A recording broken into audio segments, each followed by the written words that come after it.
नमस्कार मेरे प्यारे बच्चों, स्वागत है आप सभी का आपके अपने YouTube channel physics math lecture में। और मैं हूं लौकुश मिश्रा। तो आज के इस वीडियो लेक्चर में हम लोग समाकलन यानी कक्षा 12वीं का मैथ अध्याय 7 समाकलन इंटीग्रेशन पढ़ने वाले हैं। उसके पहले आप हमारे चैनल पे नए हैं तो फटाफट कर दीजिए सब्सक्राइब और वीडियो को लाइक करना मत भूलिएगा। वीडियो को देखने से पहले आप वीडियो को लाइक ज़रूर कर दीजिएगा, एक लाइक तो बनता है ना, तो फटाफट लाइक कर दीजिए और नए हैं तो चैनल को सब्सक्राइब करें। तो चलिए आज के इस वीडियो को हम लोग शुरू करते हैं। तो देखिए मेरे प्यारे बच्चों, समाकलन जो है जेम्स बी ब्रिस्टॉल ने दिया था, ठीक है।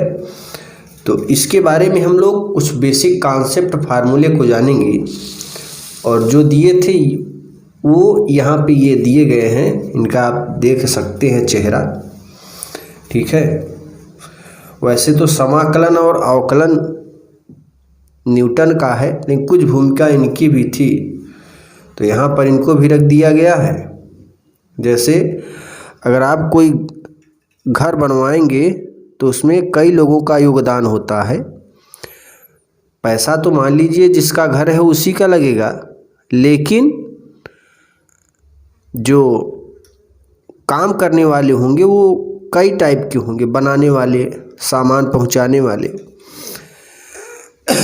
वैसे ही ये समाकलन होता है मेरे प्यारे बच्चों। तो समाकलन में इनका भी योगदान है। तो चलिए अब हम लोग कुछ जानते हैं, भूमिका क्या है, समाकलन किसे कहते हैं, ठीक है। फलन क्या होता है, फलन का समाकलन क्या होता है, उसे किससे प्रदर्शित करते हैं, ये पूरी जानकारी हम लोग देखने के बाद ही चैप्टर को शुरू करेंगे। अब हम लोग जानेंगे फलन का समाकलन, इंटीग्रेशन ऑफ द फंक्शन। फलन का समाकलन क्या होता है इसके बारे में थोड़ा समझेंगे, अच्छी जानकारी लेंगे। यहाँ पर डिफिनीशन लिखी गई है कि किसी फलन का अवकलन ज्ञात करने की प्रतिलोम यानी इन्वर्स संक्रिया को समाकलन कहते हैं। यानी अवकलन का जस्ट उल्टा समाकलन होता है। अवकलन मैंने पढ़ाया है आपको, उसकी एक अच्छी जानकारी दिया है। अभी कुछ उसमें प्रश्नावली बाकी है मेरे प्यारे बच्चों, तो उसको भी हम समय से पहले पूरा करेंगे। यहाँ पर इसने ये कहा कि अवकलन का जस्ट उल्टा क्या होता है, समाकलन होता है। अवकलन गणित में हम दिए हुए फलन का अवकल गुणांक ज्ञात करते हैं। यानी जो फलन दिया गया होता है उसका क्या ज्ञात करते हैं, अवकल गुणांक। परंतु समाकलन गणित में हम उन फलनों को ज्ञात करना होता है जिनका अवकल गुणांक दिया होता है। जैसे देखिए इन्होंने क्या कहा, इन्होंने कहा कि परंतु समाकलन गणित में हम उन फलनों को ज्ञात करना होता है जिनका अवकल गुणांक दिया होता है। इसका मतलब समझते हैं। साइन एक्स का एक्स के सापेक्ष अवकलन, साइन एक्स का, देखो ये साइन एक्स है, इसका एक्स के सापेक्ष अवकलन कॉस एक्स होता है।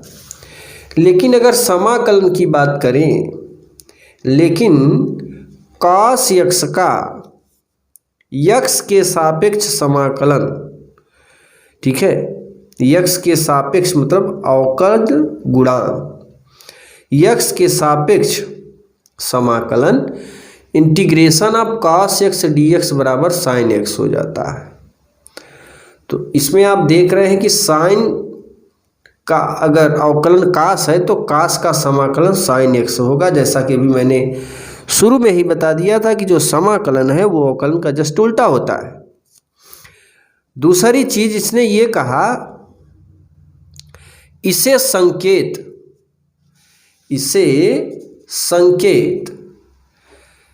समाकलन, ये देखिए इस टाइप का अगर छड़ी की तरह बना रहेगा ऐसे सांप जैसा, तो समझ लीजिए उसे ही समाकलन कहते हैं। यस अंग्रेजी अक्षर यस का विकृत रूप है। जैसे यस होता है, अब यस में तो पूरा घुमा हुआ होता है, लेकिन इसमें थोड़ा ही ऊपर और थोड़ा ही नीचे घुमा होता है, यानी बस उसी का एक रूप कह सकते हैं। ठीक है, संकेत ये बना है। अब आगे देखते जाइए मेरे प्यारे बच्चों, पूरा इन्फॉर्मेशन हम देने वाले हैं, वीडियो के अंत तक बने रहिए। और नए हैं तो चैनल को सब्सक्राइब करें, वीडियो अच्छा लगे तो लाइक कर देना। नोट में यहाँ पर लिखा हुआ है, किसी फलन का समाकलन इंटीग्रेशन करने की विधि को समाकलन करना कहते हैं। यानी किसी फलन का समाकलन करने की विधि को समाकलन करना कहते हैं। आगे देखिए, जिस फलन का समाकलन किया जाता है उसे समाकल्य कहते हैं। यानी अगर साइन यक्स का हम समाकलन कर रहे हैं तो साइन यक्स जो है समाकल्य है, इंटीग्रेंड है, तथा समाकलन द्वारा प्राप्त को समाकलन कहते हैं। यानी एक यहाँ पर देखिए, यहाँ पर मैंने इस cos x का समाकलन किया तो ये समाकल्य हो गया, और जो वैल्यू आई ये समाकल हो गया, इंटीग्रल। ये इंटीग्रेंड है और ये इंटीग्रल है। समाकलन अध्याय 7 कक्षा 12वीं प्रश्नावली 7.1 के लिए बेसिक जानकारी। तो अगर हम प्रश्नावली शुरू करेंगे तो कुछ बेसिक कॉन्सेप्ट हमें जानना है। देख लीजिए 5 बेसिक कॉन्सेप्ट हैं, तो पांचों को जानते हैं। यदि हमें एक फलन का अवकलज दिया हो तो फलन ज्ञात करने के लिए हम समाकलन का प्रयोग करते हैं। यानी यदि हमें कोई फलन दिया गया है, अवकलज दिया है, तो फलन ज्ञात करने के लिए हम समाकलन का प्रयोग करते हैं। यानी साइन एक्स दिया है तो उसका समाकलन निकालेंगे तो integration of sine x d x से लिख लेंगे। फिर दिया है आगे, समाकलन अवकलन का व्युत्क्रम होता है, ये तो हमने पहले ही बता दिया है। निश्चित प्रतिबंध के अंतर्गत फलन के आरेख से घिरे क्षेत्र का क्षेत्रफल ज्ञात करने के लिए समाकलन का प्रयोग करते हैं। इसके कहने का मतलब ये है कि जब हम लोग निश्चित समाकलन पढ़ेंगे, अभी हम 7.8 तक अनिश्चित समाकलन या 7.7 तक जो है भाई, समाकलन 2 प्रकार की होती हैं। ठीक है, एक समाकलन देखो यहाँ पे समाकलन 2 तरह के होते हैं, एक निश्चित दूसरा अनिश्चित। तो अभी हम लोग अनिश्चित समाकलन पढ़ेंगे, उसके बाद ही निश्चित समाकलन पढ़ेंगे। ठीक है, तो यहाँ पर देखिए तीसरा में, यह निश्चित प्रतिबंध के अंतर्गत फलन का आरेख घिरे हुए, यानी अगर कोई त्रिभुज टाइप घिरा हुआ है तो वहाँ पे कौन सा फार्मूला है, समाकलन का प्रयोग करना है। और ये मैंने बता दिया कि समाकलन 2 तरह के होते हैं, एक निश्चित समाकलन और एक अनिश्चित समाकलन। तो शुरू में हम अनिश्चित पढ़ेंगे। समाकलन को प्रति अवकलज भी कहा जाता है, इस चीज को याद रखिएगा मेरे प्यारे बच्चों। समाकलन को क्या कहते हैं, प्रति अवकलज। कहीं पे प्रति अवकलज कह दे तो समझ लीजिए समाकलन निकालने के लिए बोल रहा है। अब यहाँ निश्चित और अनिश्चित थोड़ा समझ लेते हैं। देखिए, जैसे x के पावर 2dx ये अनिश्चित है। अगर हम इसी में x के पावर 2dx लिखें और यहाँ पे लिख दे 1, यहाँ पे लिख दे 2, तो ये 1 से लेकर 2 तक है, तो ये निश्चित हो गया। और इसमें कुछ नहीं है, इसलिए ये अनिश्चित है। ये तो निश्चित हो गया, इसका सीमा निश्चित हो गया, और इसमें कोई सीमा ही नहीं है, तो ये अनिश्चित है और ये निश्चित है। तो इस चीज़ को याद रखिएगा मेरे प्यारे बच्चों। लिखा हुआ है अवकलज डेरिवेटिव समाकलन प्रति अवकलज। तो इसको आप न के बराबर समझिए, हमें ये फार्मूले याद रखने हैं।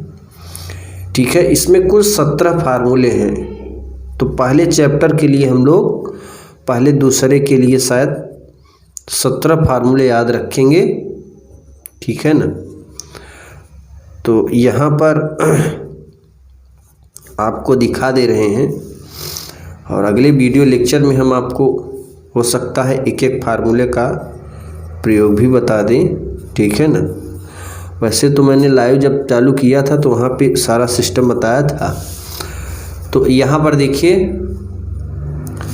अब यहाँ पे हम लोग इसको न के बराबर मान के चलेंगे। ये हमें दाहिने तरफ वाला जो वैल्यू है इसी को याद रखिएगा। इंटीग्रेशन ऑफ एक्स के power n d x, integration of x के पावर एन डी एक्स बराबर होता है एक्स के power n plus 1 upon n plus 1 plus C. Clear है। तो इस चीज़ को याद रखिए कि बहुत ही इंपॉर्टेंट फार्मूला होता है मेरे प्यारे बच्चों। आगे देखिए सेकेंड नंबर हमारा है इंटीग्रेशन ऑफ, यहाँ पे 1 मान के चलिए, 1 डी एक्स बराबर एक्स।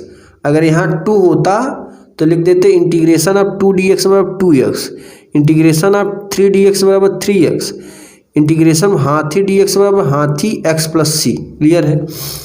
अब ये चौथा फार्मूला हम लोगों का है integration of cos x dx बराबर sin x plus C, integration of cos x dx बराबर sin x प्लस सी। ठीक है ना।